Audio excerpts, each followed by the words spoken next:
like you see everybody right now. Well, not everybody, right? But most of like the young crowd is dressing like a rapper, bro. And it's not more.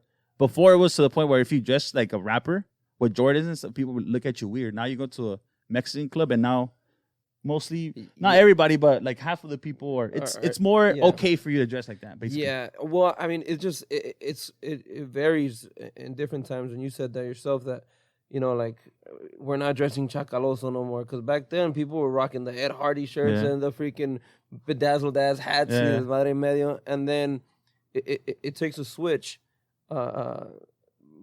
People were rocking loafers and people were rocking all that stuff, and then now you see more of people like really trying to dress, like in Jordans and in actual, in jeans and these nice designer shirts and stuff not like tucked that. in. Exactly. Yeah. As to before, you had a tucked in with a bedazzled ass fucking belt and everything. Like it was, and this shit switches. It switches up, and it really switched up into your favor. Yeah. Because now you really can strive with something that you like yourself. Yeah, I like. As opposed to like just these hats that you're like, oh, they're gonna catch somebody's attention and they're gonna really sell. Yeah. Como quien dice. Yeah.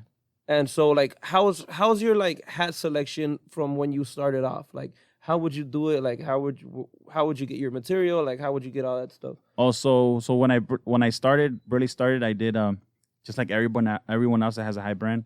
The people that don't, you go to LA, you figure out where to buy the hat. Mm-hmm. You have to figure out. You got to buy the hat, figure out who's gonna make you the hat, and like that. It just like that.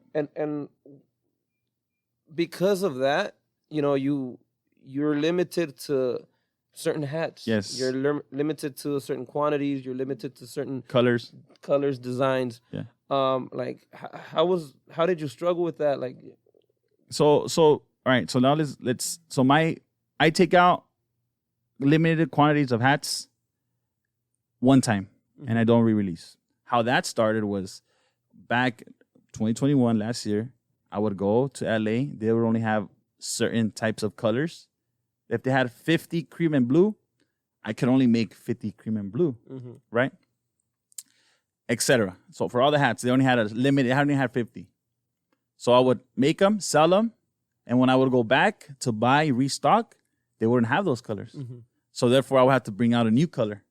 So then I wasn't able to restock. So it became to the point where the brand became like, this food's not going to restock no more. Oh, okay. You know what I mean? So it was because of that. So that's what has become my brand now, which is I went with the ball, and I just how I keep doing it. So you release a certain quantity. These are the colors that are going to release because people were kind of used to you already doing that. Yes. So it became a thing to you to be like, okay, like I'm releasing this, and I'm not making these no more. Because at the time, because I couldn't make no more. It's real interesting how you use these obstacles in your benefit. Yeah. Having a certain amount of quantity and colors, and to actually form that into your brand is what I find really interesting. Like, how did you, how do you have that mentality to, try to keep striving when you're faced with these, different obstacles?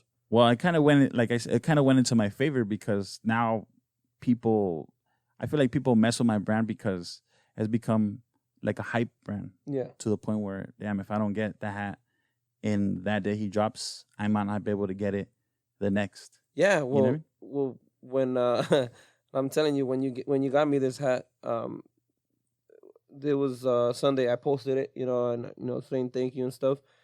I got messages right away. What the fuck? Like, how'd you get the hat? Like, I've been trying to get this shit. This shit's been sold out. Like, I've been trying to get one of those hats. Like, how'd you do it? And I was just like, oh, well, like, I just meant to do it. And he was cool with it. And he just gave me shot me a hat. And that's, and these people are really like waiting. Yeah, I get messages every single day, bro.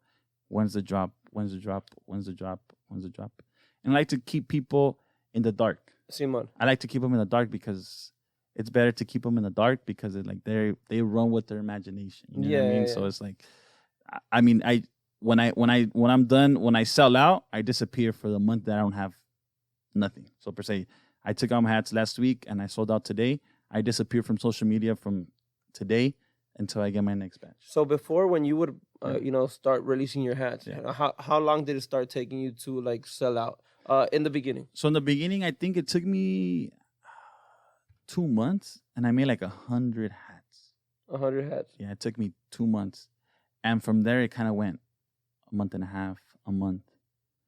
Then And you were still 3 making weeks. that quantity. Yeah, making that quantity like 200, and it went from 100, 200 to 300, and then it kind of stuck at 3 because, like I said, there's not many of those hats. So so it just kind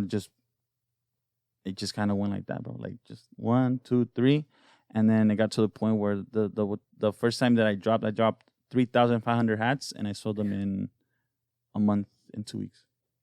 How is the paperwork? How is like you have to figure out all this stuff, like as opposed to just going to LA, getting the material, getting it done by somebody. Like obviously, like that's time consuming and stuff like that. Yeah, well, this last time when I made the 3,500, which was January 27th, I got them made in overseas in China. Mm-hmm. So all my stuff right now comes from China, from overseas, and now it comes like before the other hats they were blanks, so they didn't have my branding inside the hats, the tags or anything like that. Yeah, it was just very basic. And this is what I wanted to talk to you as well, because when I got the hat, it feels and looks like quality. You know, there's certain things that you put on these hats that make it like wow. You know, like a regular person looks at it, I'm just like astounded of like little details that you really. Yeah, well, I want the people to when they grab the hat be like, damn, I actually paid for what I got. You know what I mean? Because I mean,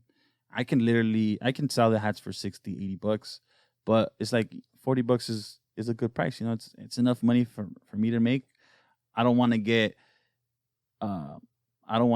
too ahead of myself and be like, all right, I'm gonna sell them for $50 just because I can. No, like I want to be able to give everybody an opportunity to buy them, and when they hold them and be like, damn, I'm actually getting for what I pay for. Maybe in the future I'll be able to, bump up the prices. But for right now, I want to really get my brand known. It's a strategy, bro. It has become a strategy.